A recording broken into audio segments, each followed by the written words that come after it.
I think my interest in burns, well, it started in lots of different ways, really. So I originally came from Canada, and one of the few hospitals in Birmingham that I'd ever heard of before was the Accident Hospital, and I'll mention that in the talk.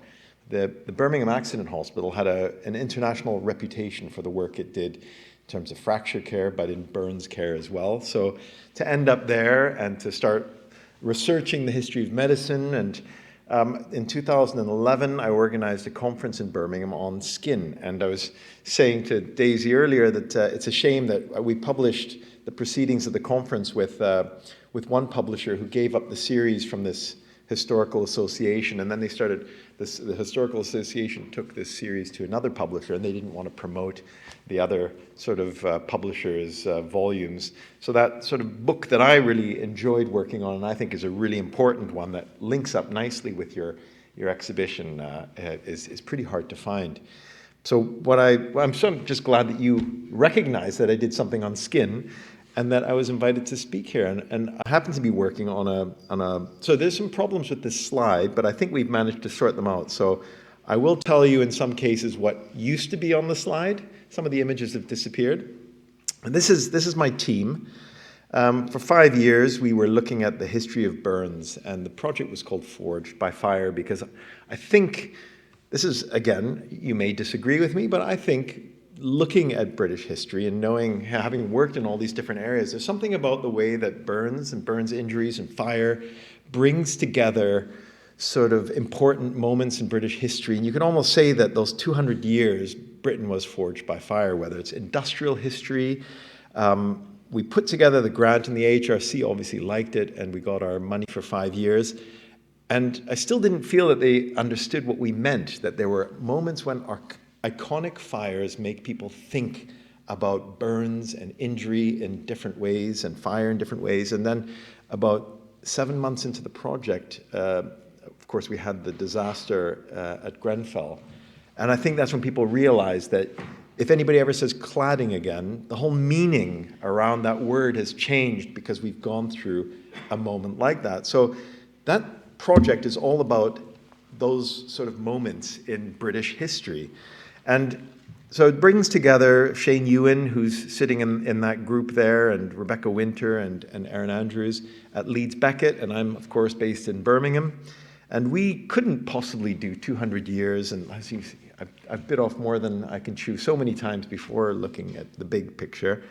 So we decided to focus on Birmingham, Glasgow, and London for the project, but we hone in on particular places. Actually, before I leave at the end, make sure I brought some graphic novels along as well, because we published some stories that we found in the archives in graphic format, and anybody who's interested can have one, because I think you'll want to see the local stories in particular, and there's an Edinburgh story in there as well. So we looked at these iconic moments and how burns, whether they were caused by war or working in the home or during a leisure event like the Bradford Stadium fire or the King's Cross fire or a theatre fire in Edinburgh at the beginning of the 20th century, that these were moments when people started to change the way they did things, and not just health and safety, but they designed homes, buildings, they educated people differently, and medicine, of course, took strides forward. Something that we're not doing in the book, which is being written at this very moment, is looking specifically at scars. They come up in a chapter that we're writing about survivors. But to talk about burn scars tonight gave me an opportunity to kind of think about how burn scars figured within this longer story that we're working on.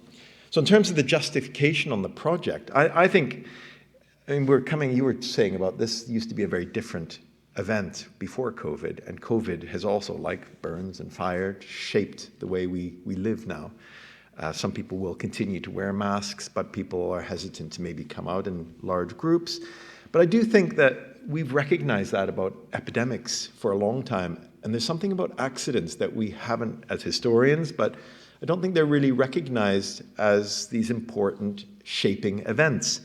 And they're everywhere. If you think about everybody's experienced an accident, but of course you would contextualize them and write about them very differently from infectious diseases. But I think there need to be more histories of falls and drownings and motor vehicle accidents. But what we're trying in this project is to sort of look at one accident that we thought was unique. And you may disagree with me here, but I think they're interesting for many reasons. That the sociologist Irving Goffman, when he was writing in the 60s and 70s, referred to the stigmata of burns, which when he brings it up first in his text, Stigma, he refers to those slaves that were branded in the ancient world. But this word stigmata, of course, is referring to the marks of Jesus having been on the cross. But so there's these religious connotations that follow burns throughout its history, that people imagine it, I guess, as the worst possible death, maybe because it invokes ideas of hell. But there's something about burns that makes it stand out from other accidents, and it's particularly stigmatizing, but people can also talk about heroic burns. So I want to touch on all of these points in the talk. So that many of these scars are characteristic of war, for example, war injuries, but I think experiencing this kind of injury in war is very different from experiencing one in the home, or depending on whether you're elderly or whether you're a child and grow up with this for the rest of your life. I'll talk a bit about how coroners recognized burns and what caused them, and there's some stories from Scotland in there as well, some famous forensic medical people in Edinburgh and other cities as well. And I'll finish with maybe some of the people and stories that you're more familiar with, but I want to make an argument about even today, the way we sort of present burns and scars from burns is quite contentious, and we maybe don't even see how contentious it is because of two very different approaches taken by the leading burns charities in this country. So again, it is not all historic, but this project is just sweeping. So I'm giving you a taste from sort of 1800 to the present day. Now, why I started the project in 1800 is because the very first book on burns in the English language came out. And that's Edward Kentish's Essay on Burns, so published in 1797. Again, 1800 sounds better on the grant application than 1797, but they're roughly about, this is where our story starts. And he proposed a new way of treating burns, one that I would certainly not recommend anybody try, but he believed that solvents were best to treat burns. So something like turpentine. And it fit in very well with the thinking at the time in terms of the humors of the body. And somebody around the same time proposed that burns be treated with water, and it simply didn't fit with the way that people had or thought about the body and medicine at this time. It's unique also because it's the first book in English, but he didn't focus on soldiers, which a lot of previous works on the continent had done. And by civilians, what Kentish really meant, because he was originally trained and working in Newcastle, he meant miners. And he eventually ended his career in Bristol, and he was working for a workhouse.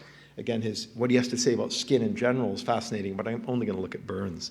But he had lots to say about the itch and ulcers and other sort of skin diseases that would have been far more prevalent back then.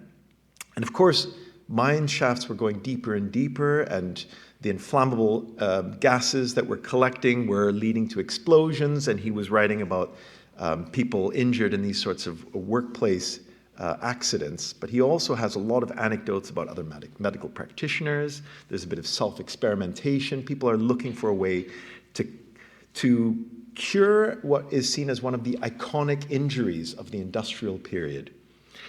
So again, the problem is that everybody had a recipe for treating burns. So what they're trying to do in these early works is decide what is the best way to treat them. And he's saying that there's nothing else in medicine quite like burns, that everybody, whether you're in sort of Bristol, you might recommend butter. In most mining communities, they're recommending flour. In the American South, they're recommending cotton. But everybody has their own burns remedy. And I think that kind of continues today. That you may all remember burns remedies, and some of them, of course, are probably going to be trialed clinically. And honey, for example, seems to show possibilities. But honey was used for quite some time in treating burns. I think this is an important moment to mention because In the 19th century, in the middle 19th century, the medical profession in Britain is professionalizing. They're trying to sort of create a single portal for qualification, and new journals are starting to appear. This particular journal started in the Midlands and would become the British Medical Journal. But the president at the time in the 1840s suggested this was the first time that everybody was connected in this sort of way across Britain, that maybe they should have an annual question or challenge that they could put to all their members to improve one aspect of treatment in medicine. And for the purposes of our project, I was very pleased to find out, which nobody had mentioned before, was that the Provincial Medical and Surgical Association chose burns as that first topic that really needed all of these medical practitioners connected through their new society to sort of pool their knowledge and try and come up with the best possible treatment. And they published these 12 questions that they wanted everybody to sort of write in with, and there were a few references to scars there that people were making casts of patients disfigured by burns, and sadly none of those have survived. But I just thought, what an amazing resource that they were trying to compile here. And they were asking questions about sort of who was having more success. Was it the hospitals or general practitioners? You can see there's lots of different things they were investigating. The best first aid, what should they tell the public to do, and what should the medical practitioners do? When they talk about burn scars, you can see that they want to cure the burn as early as possible, because they otherwise felt there was very little they could do for people with burn scars. So in one of the articles, a medical practitioner from Gloucester basically summed up that he'd heard of one case where somebody who'd been severely burned, a woman named Anne Jones. Sadly, the records of the Gloucester Infirmary don't exist anymore, so he couldn't follow this case up. But he does write enough, he referred to an article where her case was written up in the medical surgical notes and illustrations. And you can see the biggest challenge was, after sort of separating the skin, the chin had fused to the chest, and she was drooling, and life was generally difficult, and obviously it attracted a lot of attention. In order to cure this, they had to somehow keep her head elevated, and she had to wear what sounded like a very uncomfortable collar. And very few people could tolerate this kind of lengthy treatment. And this is one of the problems with burns, is that burns were regularly requiring far longer treatment. If they were going into hospital, they took months to heal. Other patients were spending days following accidents in hospital. So again, the length of time required to cure burns, but simply trying to keep a contracture like that in the position after surgery, post-surgery, was very, very difficult. And one of the medical practitioners who was connected to the Provincial Medical and Surgical Journal said that he had never seen a case like this cured, but he'd seen many attempted. So I think part of the story really is that once you were burned and you had your sort of scars and your contractures, whether it disfigured your arm, your face, it was something that was very difficult to deal with for much of the 19th century. Even the leading surgeons like Bransby Cooper, who took over Apsley Cooper's practice in London and his post at Guy's and Thomas's, he said he saw many cases like this. He had attempted a cure himself. Again, the apparatus that the child that he was operating on was required to wear was simply too painful, the whole procedure drawn out, that eventually treatment had to cease. And the only good he could draw from the whole experience was that, well, at least the lips had been restored, so the child was no longer drooling, but clearly the child had left London, presumably moved somewhere, in maybe a rural location where they drew less attention.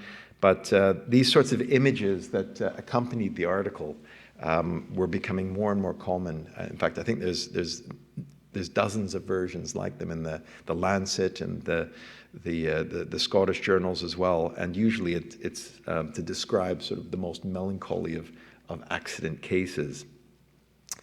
One that, just to show you that when there is a breakthrough and the difference it could make when surgery is becoming more successful in the second half of the 19th century,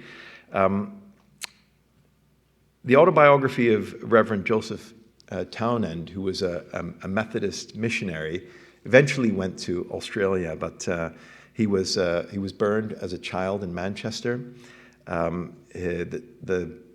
I guess the family doctor, or local doctor, originally pronounced it a fatal case, but his mother encouraged treatment. He stopped treatment, but then for the following year, he was about 5 years old at the time, she continued to treat him at home, and eventually he recovered. His right arm was fused to his side, so again, like the people who had their chins stuck to their chests. He found life difficult, but he still managed to work in a textile factory. And his autobiography that he wrote, obviously, at the end of his career is, I think, an overlooked, one of the most important patient narratives from the 19th century, where he describes in detail what he had to go through. And in fact, the entire operation that nobody wanted to perform because of the lack of success previously was a result of him going to his employer when he was 21 years old and saying, "You are a subscriber to the local hospital, can you please admit me?" And then once he was admitted, or once he had a moment to be consulted by the medical staff there, he insisted that they operate, but they didn't want to operate. Eventually they gave in. And then you see this amazing transformation in hospital as sort of, I think it's almost identical to the sort of biographies you see written now, whether by James Partridge or the activists and founders of Burns Charities, but I see the role of religion, the religion plays in his recovery is huge. But you can see that gradually in the sort of Victorian period, I think the context is slightly different. He's back with his sweetheart when he's out of hospital. He's promoted in his work. He buys himself a new suit. You see a full recovery, and eventually she's not supporting him anymore, but he's able to support her, and she accepts his request of marriage. So again, you can see this life transformed, but it's such a rare early success story in terms of operating on a severe burn that I think we're going to have it play a large role in the book. So skin grafting, of course, there's a major breakthrough just after Townend has his operation. There's success by first a surgeon in Paris, a Swiss-born surgeon who eventually goes back to Geneva, Reverdin, Jean-Jacques Reverdin. He develops the pinch graft. So again, I've put an image that's from the experiments done at the Glasgow Burns unit from the 50s and 60s, where if you know the sort of history of transplant surgery, in that Burns unit, the pinch grafts were what Gibson and Peter Medawar observed when they published their article about immune responses. And of course, that would win Medawar the Nobel Prize, of recognizing that the pinch grafts from the individual themselves weren't rejected, but those that came from the patient's brother were rejected. So again, lots of people working in Burns units were far more interested in infection. So it was very easy to miss that sort of other kind of bodily response in this sort of research. But anyway, the grafting really took off in the 1870s, 1880s, and you see a lot more success in treating burn scars from this point on. So people were trying the pinch graft that Reverdin introduced, and I think they're quite interesting because they're transferable scars. You might take that graft from the individual themselves, but lots of donors were parents, for example, and that scar would then be transferred to other people. And I think that makes, again, burn scars quite unique, that this accident which results in a bodily scar is then shared more widely, and people who donate skin, of course, would also be scarred. A lot of the failures that they were experiencing led to animal skin being used. So there's an unwritten history really about this sort of xenotransplantation that if you do a search of newspapers in this country, for example, people were using puppies, they were using pigeon skin. There was a huge moment of experimentation between 1870 and 1914, where you even have descriptions of children in hospital with a dog in the same bed because they have to be sutured together for the purposes of transplanting skin. So you see lots of stories of animal skin being used. And of course, animals, I think there's no other sort of aspect in the history of medicine where animals are so involved. I've put the frog skins here because there's a famous story that's described in The Lancet from 1884 where the parents didn't want to donate skin to the badly burned child. But then the doctor had an idea that there were a lot of frogs out in that season, so the parents were sent out to collect frogs, and they decided to transplant the frog skin. And the article says they had great success, but of course, they had success usually just covering the wounds, and it gave the wounds some time to heal, as the tissue, of course, over top was slowly being destroyed by the immune response.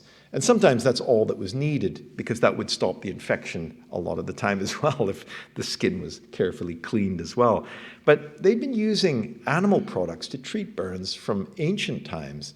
From the medieval period, you have lots of discussions of bear's grease being used, for example.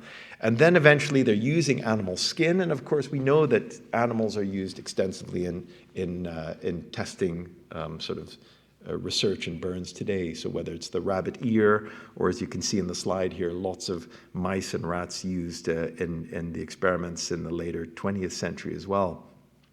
But again, I think with the move towards one medicine in the history of medicine, I think we're picking up more and more the sort of role that animals have played in the wider history of medicine. So as I said, there's something really interesting about the way that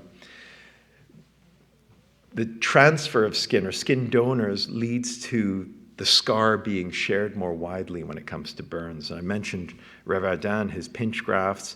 Again, Thiersch recommended a split thickness skin graft, which was most of the epidermis and the dermis and part is a very thin layer of the epidermis, saying that there was less scar if these sorts of grafts were used. And I should mention Wolfe as well.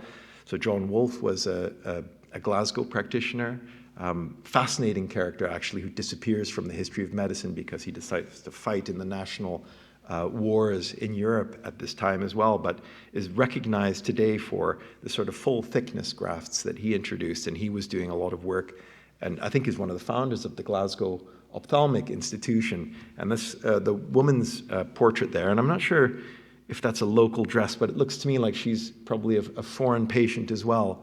You can see he's used a graft to reconstruct around a burn that was near her eye. But again, how was the skin harvested? Well, sometimes it was just a razor, and then by the 20th century you have all the more successful dermatomes, the Humvee knife, for example, and then eventually electric dermatomes where you can simply harvest skin. And of course today they're making all sorts of composites, and there were different ways. So the dermatome that I'm showing here is a mesh dermatome, so it would cut the skin in a mesh form, and a lot of the patterns, the scars that would result was as a result of this webbed sort of pattern. Taking a little bit of skin, and the mesh dermatome would allow you to stretch it and cover a larger part of the body, because that's one of the problems when you have a burns patient.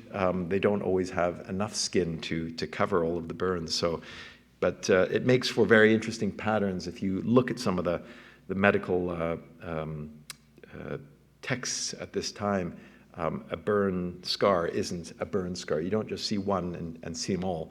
There's a whole story to be told in terms of the different knives and dermatomes that were used to harvest skin as well. Now, industrial scarring, what's interesting is that there are particular parts of the body that are burned in different ways depending on the workplace where someone is when they're burned. So again, you can see in the reports of the factory inspectorate that foundries are a particularly hazardous place when it comes to burns, and there are horrific burns where whole ladles of molten metal are accidentally dropped on workers. But most often, when people are sort of holding a ladle, they might pour some of the molten metal on moist ground, which leads to almost like an explosion and pieces of metal flying through the air like bullets, leaving very deep wounds. But most often it seems that people working in foundries scarred their legs. So you can imagine how easily they might pour the molten metal either into their own boots or somebody else's. So you see in collections of illustrations, often these kinds of illustrations. This is from the Wellcome Trust's archive. And a lot of workers in foundries were not even lacing their boots because it was so common to have metal go down the boot that by not lacing their boots, they could get out of them more quickly. Now, of course, the protective equipment has developed much more further, and you have sort of the Velcro straps, and they can get out of these boots much more quickly. I've included two other images in there because I'm very grateful to the Falkirk Historical Society. When I was locked down during COVID, I wanted to go up and look at the archives related to the Cairn Ironworks, and some of their members had done a lot of work there, and they very generously sent me anything I needed from the history that was being written on the Cairn Ironworks. And Cairn oil was the most popular treatment for burns throughout the 19th century, and clearly the name suggests there's a connection to the foundry, but I've not found the original sort of recipe or reference to when this oil was produced. I have to say, because I'm up in Scotland, but when you research burns in Scotland, it's really difficult because of your national poet. I'll tell you, when you actually start to, all you end up getting is all these, how many burns societies there are, and worldwide as well. But again, we didn't give up. So interesting is that the very first patient to be admitted into the Falkirk Infirmary, not surprisingly, was a burns patient and had injuries like this on their right foot. And again, the chemical industry, all part of that big boom in the second industrial revolution. So from the 1850s and 60s, you have these new industries from railroads, but the chemical industry also developing.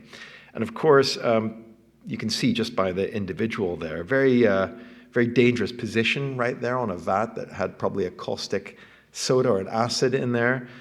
People regularly falling into these baths, splashing themselves. You have lots of references to eye burns. So again, ophthalmologists far more involved in treating burns as a result of the development of the chemical industry. But this fatalism prevailed for the longest time, that very few people bothered to introduce protective equipment. And what you see, which we hadn't heard of before, is that one of the very first accident hospitals was opened in Widnes as a result in 1878. And then people started to their attention was drawn to the damage that the chemical industry was doing to the workers in this book that Robert Sherard had written, The White Slaves of England. But what's also clear is that out of all the other industries, this was one that wasn't just scarring the workers, but was scarring the landscape. And you really see the birth of the environmental movement as a result, and people still sort of writing about the damage done to the landscape in the area around Runcorn and Widnes, and in other chemical areas, or areas where the chemical industry was developing. But I thought it's quite interesting that we can talk about a scorched or scarred landscape as well as the bodies of workers. So most of the time, if you wear your protective equipment, or at least people could see that if you were wearing certain clothing, your scars and your burns would also have particular patterns to them. One of the most interesting articles that I found during the project was by Michael Tempest, who was a burns specialist at the Chepstow burns unit, which was at the St. Lawrence Hospital. It was set up during the Second World War, and eventually the national burns unit in Wales would move to Swansea. But for the longest time, some of the most interesting research work was coming out of this unit at Chepstow.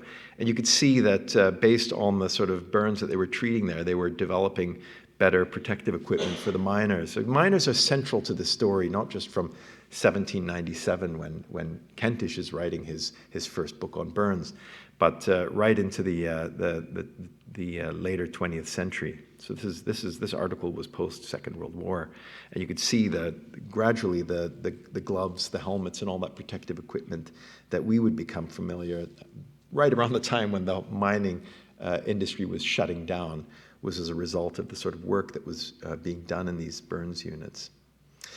Now, I said I'd touch on reading dead bodies as well. Alfred Swain Taylor is generally seen as the sort of father of forensic medicine or medical jurisprudence.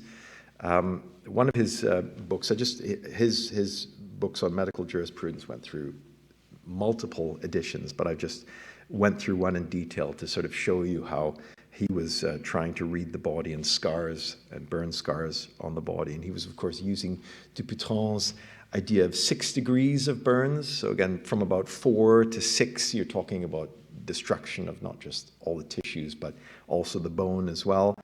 And he was trying to differentiate between burns that were caused by fire, something burning, versus scalding water. So he said that the skin would often look yellow.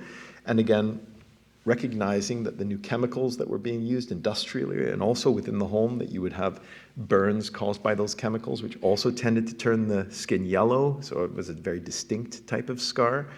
But one of the things that really preoccupied the people writing these books at the time was whether these burns occurred during life or death. So were they looking at somebody who had died as a result of burns, or was it a body that just happened to burn or be burned by somebody else who was trying to maybe cover up a murder? So you could see some really interesting information being shared in the correspondence between the authors, but also in the different volumes. So again, Robert Christensen is just one that I mentioned because Alfred Swain Taylor benefited a lot from the experiments that he was conducting on what sounds like maybe aborted children in Scotland who were burned with iron pokers. And of course, most surgeons would have used amputated limbs. So lots of discussions of how long after a limb had been amputated they were able to get a blister to appear. So what they were starting to recognize was that a blister caused during life was usually filled with liquid. A blister that was caused after death was usually filled with air. So this is something they were trying to clear up, but lots of other observations they made about a red line that would form around the burn. So looking for these signs in order to really determine a case, and most people were getting this sort of training now as part of their medical education in the middle of the 19th century. So again, having to ensure that they were trained to maybe make that court appearance and to make a proper judgment in those sorts of cases.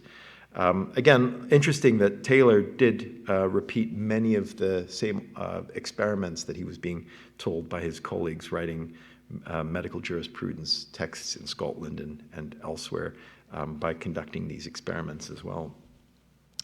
In those textbooks, they also refer to lightning strikes, which seems to fascinate people at this time, and so does spontaneous combustion. But that would disappear from medical jurisprudence textbooks from about the 1860s, 1870s.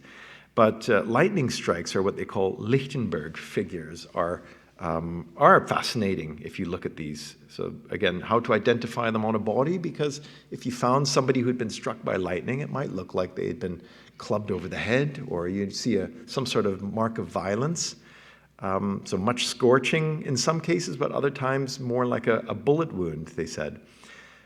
So at this time, there's not that many cases like this. They're saying there's about 24 annually that they have to deal with, but clearly there are characteristic scars which are left, and usually these were cases that were conducted in spring and summer when the activity is also more common.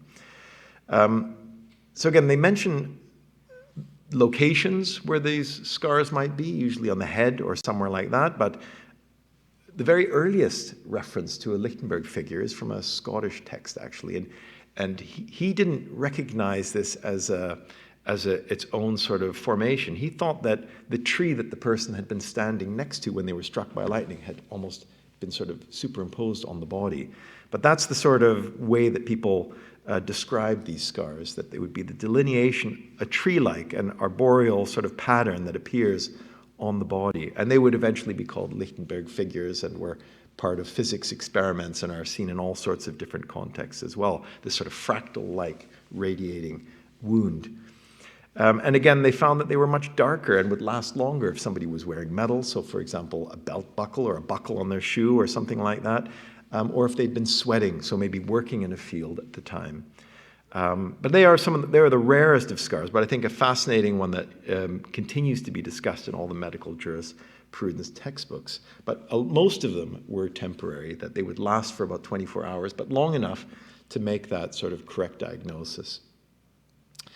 So this is something that hasn't come up as much for the earlier period, but again is very relevant today. And I had another image on there, which is, I always like to show these images because I think, you know, a lot of children and a lot of elderly, in some cases those who can't communicate, will be abused and will wear characteristic scars on their body. So the stocking scalds, which aren't on the slide, are the symmetrical sort of burns that are created when a child is put into hot water, and usually sort of on purpose dipped into water as punishment. And they're seen regularly in hospitals. And I first see them discussed in about the 1960s. Of course, that's just shortly after the modern burns units were set up in Glasgow, in Birmingham, in London, and then eventually in other places like Salisbury, Chepstow. But again, interesting discussion of cigarette burns, which aren't just signs of abuse, but would become part of the subculture. I'm not sure if you considered something like that for the exhibition, but so the age of punk rock brought these unusual badges of honors, particularly, I think, certain bands where their fans had, I think, whether the Germs, I think, were one of them. And if you had a cigarette burn on your left arm, that was a sign that you were a fan of the band. So again, interesting way that burns were used within different subcultures. But again, signs of abuse today, most social workers are trained to recognize these, but clearly something that people are picking up when the first social workers are appointed to burns units in the 1960s and 70s. Well, yes, and then the other things that people recognized with these sorts of burns, that often children were brought in with these burns, and they weren't being brought in as an emergency, that most children were usually rushed to hospital, but there were delays in treatment. There were often no witnesses to say exactly how the burns, these very symmetrical burns, were caused. And again, there's a much more clear, the modern recognition of what causes them now. So we've seen the way that donors can sort of, the scar is transferable to donors, but these burns are also communicable injuries in terms of, you hear lots of stories. So we've collected thousands of stories from newspapers around the country where it's almost the same story every time. There was an advantage to living in poor housing, I think, in the 19th century, when people were living much closer to each other, and you didn't have the same sort of privacy where somebody shouts out because they were too close to the fire, they were leaning over the mantle to get something, and suddenly their shirt's on fire. Somebody screams, it alerts the neighbor, co-workers, whoever. They come in, they grab a coat, a carpet, something at hand, and they smother the fire. They usually throw the person on the ground. But in rescuing them, there's often a lot of people being treated like this image. This is the one image I could find. It's the earliest one I could find in the newspapers, because there's always a photograph of the kitchen that's where the fire's been, or a child after they've been released from hospital, or often just a picture of the house. But here you have an example of somebody who was heralded as a hero, but will carry those scars with them. So this idea of the injury, the burns injury, in a way that other injuries aren't, is transferred to the person who comes to the rescue. And it's often the hands and arms for obvious reasons in this case. But with acid burns, what you see is that the attacker often also becomes the victim, if you want to call them the victim, but they also are burned. And again, I've put the image of Stefan Silvestri on there, who was the acid thrower in the case of Katie Piper, in 2008, and he, of course, had been encouraged to do this by her ex-boyfriend. But they eventually found him because he'd gone into another hospital in London, claiming that he had these acids spilled on him. But again, acid attackers often end up being burned as well. So you have this.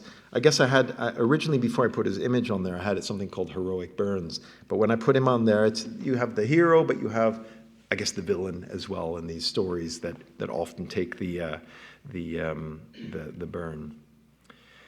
Now, this is maybe a story that is more familiar, but in the Second World War, we know that, again, there was a very unique type of burn. They called it the airman's burn because the Spitfires and the Hurricanes, most of the fuel tank was right there in front of the pilot. And I guess for good reason, lots of pilots' biggest nightmare was to go down in a flamer, as they called it. So many of them were horrifically scarred. But again, because of where they went down in the Battle of Britain, and ending up in salt water was maybe a good thing, and taken to East Grinstead Hospital, where Archie McIndoe was conducting his surgery. Many of them, of course, had not worn their safety equipment. They felt that they could fly better without their gloves. And as a result, he dealt with burns that showed very clearly who was wearing the protective equipment, who wasn't wearing their goggles, who wasn't wearing what had been designed to keep them safe. So 649 members eventually of what they called themselves the Guinea Pig Club. And I think is an important transformative moment in the way that that scars were really understood. Burn scars were understood internationally in many respects, because a Canadian unit was set up there, and surgeons from around the world came to work with the surgeons at East Grinstead. He wasn't a psychologist, but he had a very interesting way of sort of encouraging the recovery of these pilots, so that they were encouraged to go out into the community. And he spoke to people in East Grinstead, and it sort of became, they still call themselves the town that didn't stare, but encouraged this sort of group healing, which strangely took years after the Second World War to be introduced in other burns units for civilians. So I think what was being introduced during and after the Second World War for pilots, primarily pilots, some people from the Navy as well, which would have been great to introduce in hospitals, wasn't introduced immediately. I thought I added this a little later because I think keloids confused a lot of people. After the atomic bomb was dropped in Hiroshima and in Nagasaki as well, they noticed that after a few weeks, people who'd been burned developed these very, what they called sort of crab-like scars. And they tend to peak in the third month, and they were trying to explain what caused these. So this intense heat, the superficial burn could develop into a very nasty scar that they hadn't really seen before. And what they also noticed is that, well, they had noticed these sorts of scars before. The other image that I have up there is of Gordon, a famous slave whose image was used during the abolitionist movement. A lot of slaves and their sort of whipped backs were also displayed in that sort of way to draw attention to their mistreatment. But as a result of the atomic bomb, you had, I guess, a rediscovery of the keloid scars, and they recognized that these were much more common in non-white skin. So lots of theories coming out at the time as to what caused them, and eventually, I mean, they still are having trouble explaining them, but again, this idea of too much or a lot of collagen in the skin, so almost like a hyper healing sort of mode. The treatment for this in the 20th century was with UV light, radium, and X-rays. So again, scars are only really being treated in different ways than surgery by the sort of second half of the 20th century, but they are still the main challenge today. And I'm going to finish in a few more slides, just bringing that up to date and telling you just how important they are now in terms of the research and the work that's being done. But as I mentioned, Birmingham Accident Hospital was one of the few hospitals that I knew of before my appointment in Birmingham in 2000. They had set up a Medical Research Council-funded burns unit there in 1943. It was the last hospital set up before the establishment of the NHS. So it was the last of the voluntary hospitals that was originally set up. It was based on a model on the continent. It was specifically for fractures and other accidents. But the people who really went there and headed the units were originally from the Glasgow Burns Unit. So the Glasgow Burns Unit, I think, was really the first. I think there is an article in one of the medical journals saying that Edinburgh had a burns unit in 1843, but when I went through the records here, it seems to have been a convenient way to take what they called stinking patients out of the wards, and they were mixed with other infectious cases. I think these are really the very first burns units in the UK. And by this time, of course, they were emphasizing domestic burns and mostly children, that about 50% of burns by the post-Second World War period are children with burns, and this is still pretty much common. Why they say that burns patients are not normal, I've sat in some of these meetings. I think that's kind of, well, there are a lot of unusual patients that they get there. There are people who are burned when under the influence of alcohol or other drugs, but I think burns are still in many ways affecting everyone at work, but mostly children. They were seeing about 1,000 new cases annually, so this incredible concentration, and their real expertise was in preventing infection. So what the Glasgow unit had also done, they had developed some very effective treatments, but of course the sort of gram-negative bacteria that was often making the grafts hard to take or leading to sloughing off of the skin that was being grafted onto burns. This is what they're having the greatest challenges with. So Pseudomonas, is it aeruginosa that was causing most of the complications by this time when penicillin was available? So a lot of problems with the contractures still.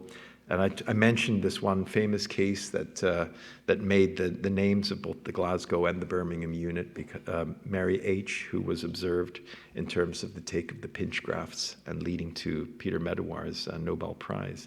But I wanted to put this slide up there because there's a tendency, I think you must have gone through hundreds, maybe thousands of these dermatological atlases, and there's a tendency to use white skin and also faces. And I think one of the things that our project really wants to do is to take attention away from the face. Because actually, with the guinea pig club as well, most of the burns were on the hands and the legs and the arms. But there is something about scars on the face. And we tend to, I think in most of the sort of campaigns for burns awareness, they tend to always, and we live in that sort of selfie world, don't we, where I think people are hyper-conscious now of the face. But I think one of the things to remember is the sort of difficulties that scarring on the hands can lead to, that a lot of the people that were going through the burns unit in Birmingham and Glasgow were retrained to do work, or they had their machinery from their work modified so that they could continue to work. Now, they might still have scarring on the face, but in order to earn their livings, a lot of them had to have adjustments made in terms of the workplace and like this image here.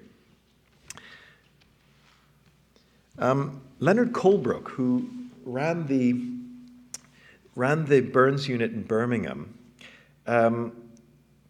did some remarkable work. Colebrook is one of the people who was with Fleming at St. Mary's under the leadership of Almroth Wright.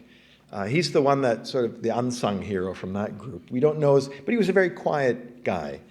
But he did a lot of important work in terms of the control of infection. He went to Glasgow and he helped set up the burns unit there, and then he eventually went to Birmingham and he helped set up the burns unit there. And he'd worked his entire life in burns, and I think as you probably would, everybody here would probably come to the same conclusion, is after doing all this amazing work, you just wonder, why do we still see hundreds and thousands of people? Can't we prevent these burns? And this was particularly urgent because, as I said, so many of the patients were children. So his wife died during the war, and he met somebody who worked for the BBC, Vera Scoville, whose husband died in the war. And it's not exactly the best first date, but he did say, he took her into the burns ward and he said, try to look at these patients. And she did, and she found it very difficult. And clearly you can see from the sort of quotes that I've picked up from his biography, so the idea of, the trauma of the war was still there, that people had seen things when they liberated the camps, the concentration camps, that made them think differently about, what they could withstand in terms of, a burns campaign today would never show the sort of images that Leonard Colebrook would, but he felt that this was what they had to do, so that in order to change the laws around what manufacturers had to do to make heating apparatus safer, for example, or to have nighties that weren't going to ignite when somebody sat too close to a fire, they needed to show the public what was happening.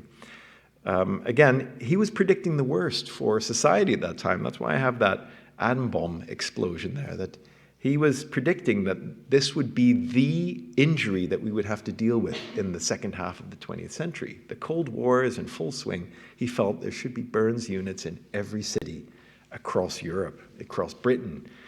But anyway, he would start by having this campaign and shocking people into changing the laws around burns. So the real sort of pressure was on the parents, that the old legislation from 1908 suggested that if a child was burned in the home, the parents could be fined an additional £10. So they've gone through quite a tragedy in most cases, and then they could be additionally fined for the injuries that their children sustained. And he was trying to get that changed and put the pressure on the manufacturers, the politicians, so that when the Fire Guards Act came out in 1952, after he set up these sorts of images were used in the House of Commons, and he sent out pamphlets to all the MPs, and eventually legislation in 1952, 1964 was passed to make electric heaters, flannel nighties, these sorts of things fireproof. Of course, we still have to deal with, I think, Halloween costumes, which I regularly see these sorts of injuries happening still. But at least for the nightwear and the heating apparatus, this hospital also managed to lead one of the most successful prevention campaigns. But this sort of shock campaign disappeared by the 1970s. And I noticed, when I went to Hiroshima as well, I noticed about the same time the museum there started to remove all of the images which they were showing to stress the dangers of or the horrors of nuclear war. That I think about the same time people felt that we no longer had a tolerance for this kind of imagery. And I think one of the few areas that we still accept this is maybe for drunk driving. I see some really graphic drunk driving campaigns, but also the cigarette packages. I think two of the surviving shock campaigns still used for public health. But you can tell me if you can think of others, but this is how people were trying to improve or prevent burns in the 1950s and 60s. What we also notice is that a lot of the prevention campaigns, a lot of the medical publications were of white skin up until about the 1970s. And Birmingham is a fairly diverse community, and the burns unit was seeing people from all different backgrounds. Again, I'm trying to sort of draw attention to some of the unsung heroes as well. The image in the top right there is Nurse Chang, who I know absolutely nothing about, who worked at the former workhouse in Birmingham, the Dudley Road Hospital, and who said he had seen enough of these children being brought into hospital with horrific burns. So again, you start to see their images appear in the burns textbooks. So Muir and Barclay and J.S. Cayson's textbooks. I think Muir and Barclay were seen as the Bible for burns units around the UK. But Cayson was one of the surgeons at the Birmingham Burns Unit, was particularly good at including children from diverse backgrounds. Again, the iconic King's Cross fire, the most the highest mortality in a sort of an underground accident in its history, and the person who we tended to see in the newspapers was Kwasi Minta. Again, his face was in all the newspapers, but he was a musician, and it was his fingers that he spoke about most in the interviews. But we saw his face and the pressure mask that was meant to reduce the scarring, and that, of course, that kind of mask is still used today. Katie Piper wore one. If you're wearing one of those in the sort of months following a burn, you can usually wear it for up to 2 years or so, but you're wearing it for about 23 out of 24 hours a day. So again, there's something about the sort of look that people recognize or are drawn to the face. I think there was another famous rail accident in London where, again, one particular patient was one particular individual was the spokesperson for the accident because they were wearing a pressure mask. But again, interesting when you see interviews with these people that they do mention often the scarring is not just to the face, it often involves the fingers, and it's much more traumatic in how it affects their recovery.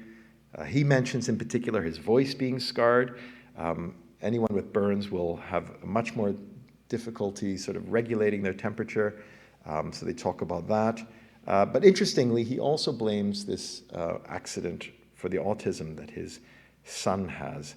And of course, this isn't connected to burns, but it is interesting how this idea that I've been talking about, the scarring for donor skin, the other ways that the burn scar is transferred to other people, but some people still talking about the trauma and the potential impact that has. And of course, there's an emotional scar to burns. Burns are basically two wounds. We talk about a physical injury and we talk about an emotional one.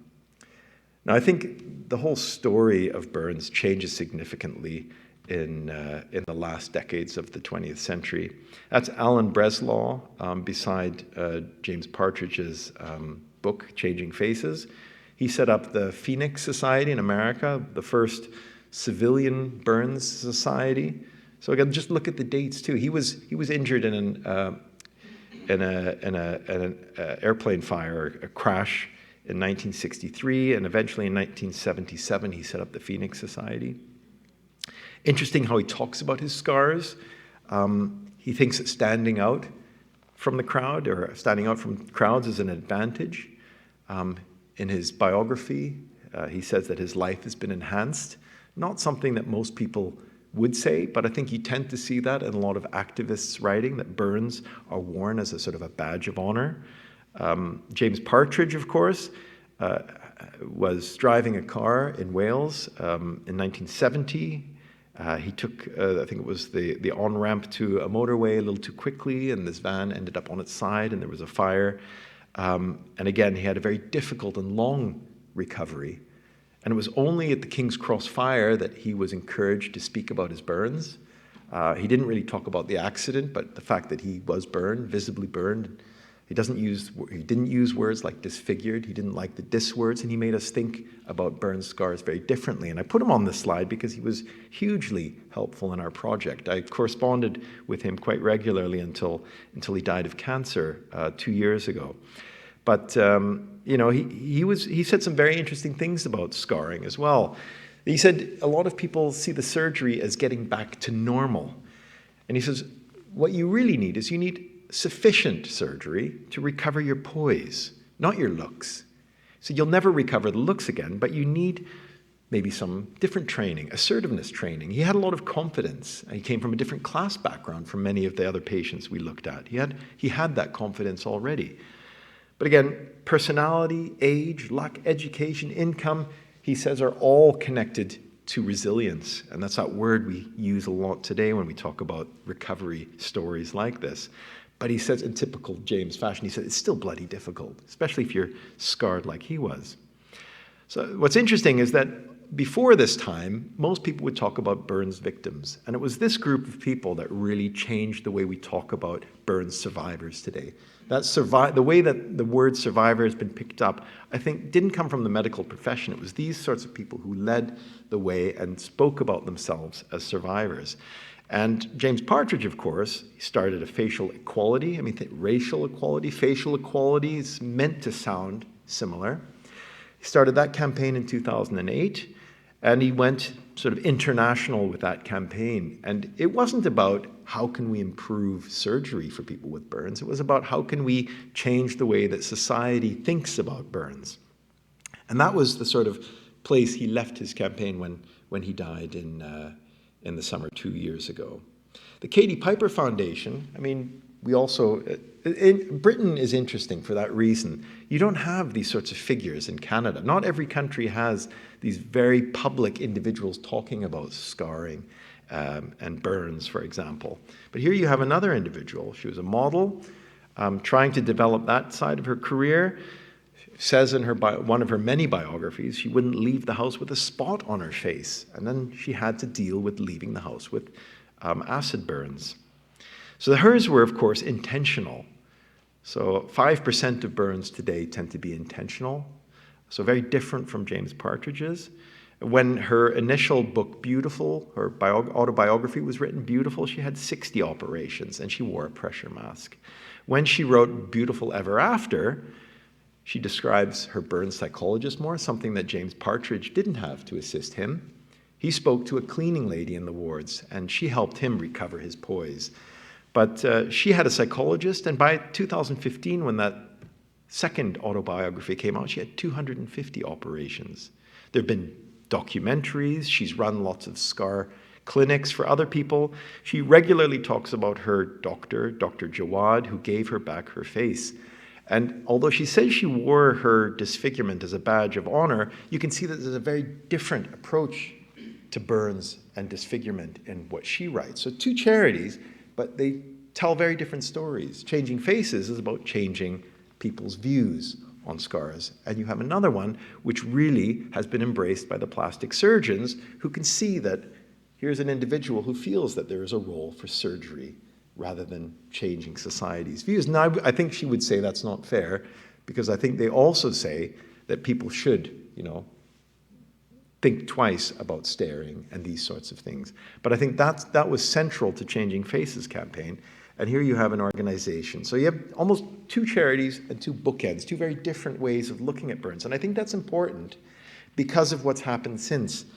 Is that when the King's Cross fire happened in 1987, a lot of those injured with burns went to UCL, the UCL hospital, and that's not the name for it. It escapes me for the moment, where Michael Brow was working.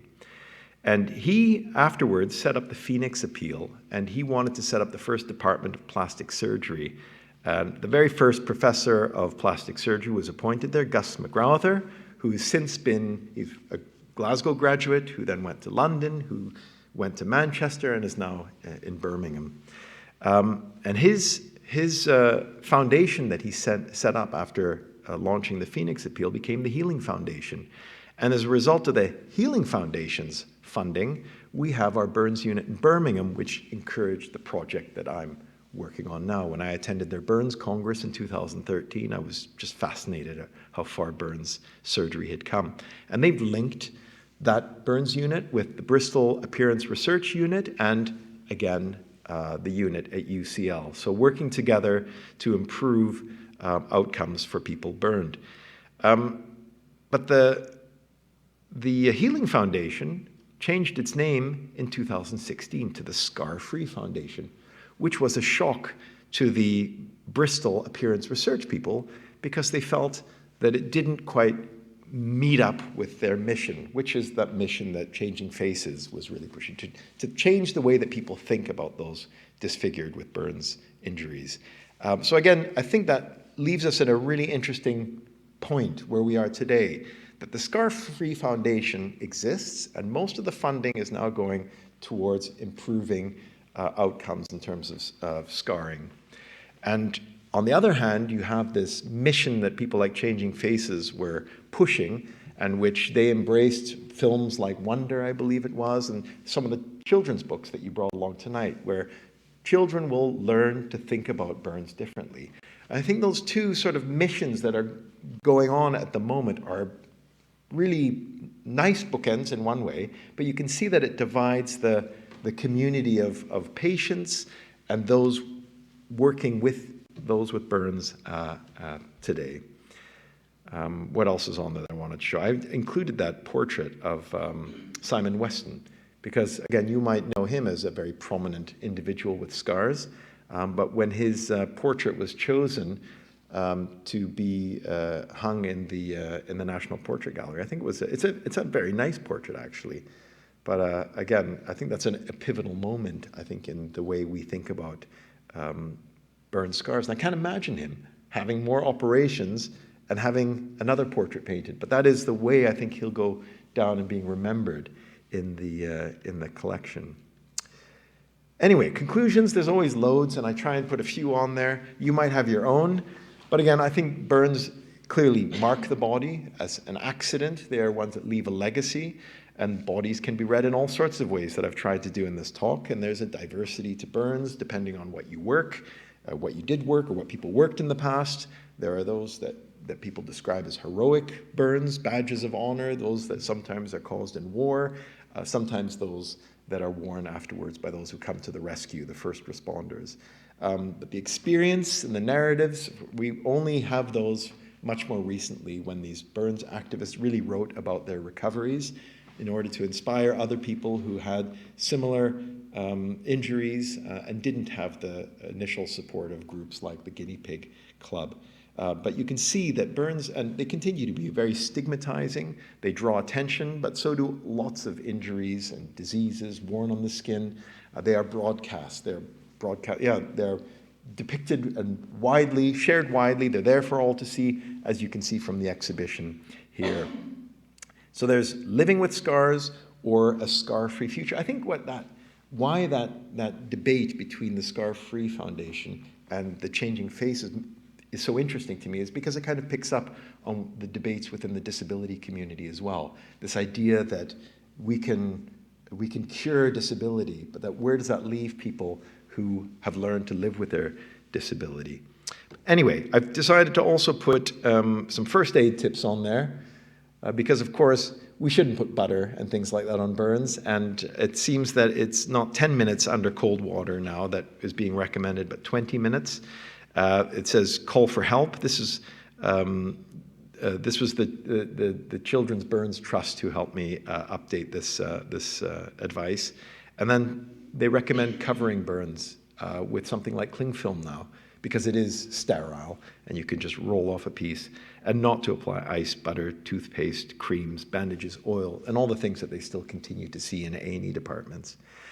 Stop, drop, and roll I put up there because it is one of these amazing prevention mottos that have really caught on, and we've traced that back historically as well. And you do see it appear in around the 1860s in some of the medical journals, and it's in a response to a lot of women wearing dresses that are catching fire, balls, or ballerinas whose outfits are catching fire, and they're advising them to stop, well, not in those exact words, but to drop and to roll.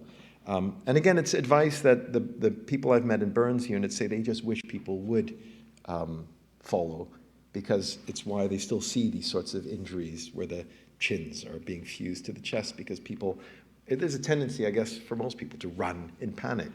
They said if we stop, drop, and roll, then there's also certain burns that we won't be seeing, certain scarring that I showed you here that we wouldn't be seeing as a result. But I think that's a good place for me to stop